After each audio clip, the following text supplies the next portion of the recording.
Good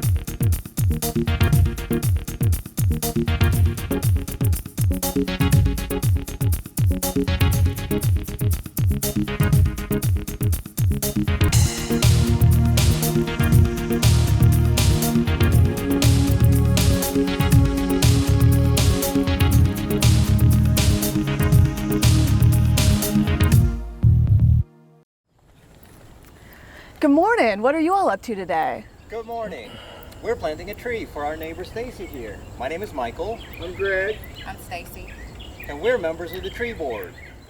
Wonderful. My name's Hannah LeGris, and I'm the 3rd District Council member, and I'm also a tree board member.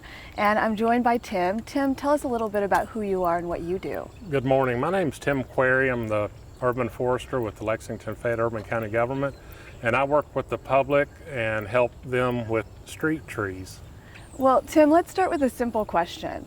What is a street tree? Street trees are defined in the ordinance as any tree within the public right-of-way, either what's commonly known as the utility strip, or either in a front yard in some neighborhoods in Lexington in a designated tree planting easement.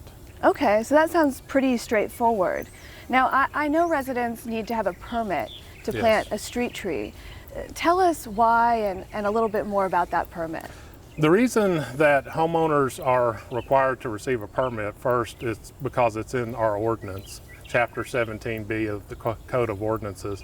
But it's really an opportunity to educate the public on what to plant, where to plant. In this particular case, we've got overhead utilities, and so we want to match the right tree to the right location. Okay, great. So when we're talking about what type of tree and the location, what are some important factors for people to consider when they're choosing their tree? The first thing we're going to ask is that you consult with a professional. We have information that's available on our website to help people select what species to plant. But what to consider the most is the width of the utility strip and whether there's any overhead utilities present. And we always ask before you plant to call 811 to have your utilities marked. So Tim, if a homeowner has filled out their permit, Yes. Which is right here, and it looks pretty straightforward, Yes. And they figured out what kind of tree that they want to plant, and it's a good fit, how do they determine where in the easement it should be planted?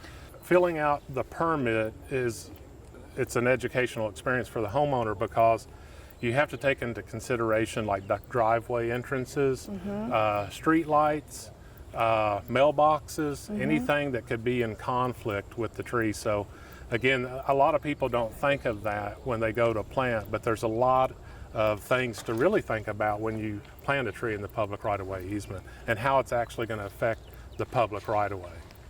Okay, that's helpful. So the homeowner has to go through a process just filling out the permit, and they have to think really hard about where they're going to plant and what type of tree and how.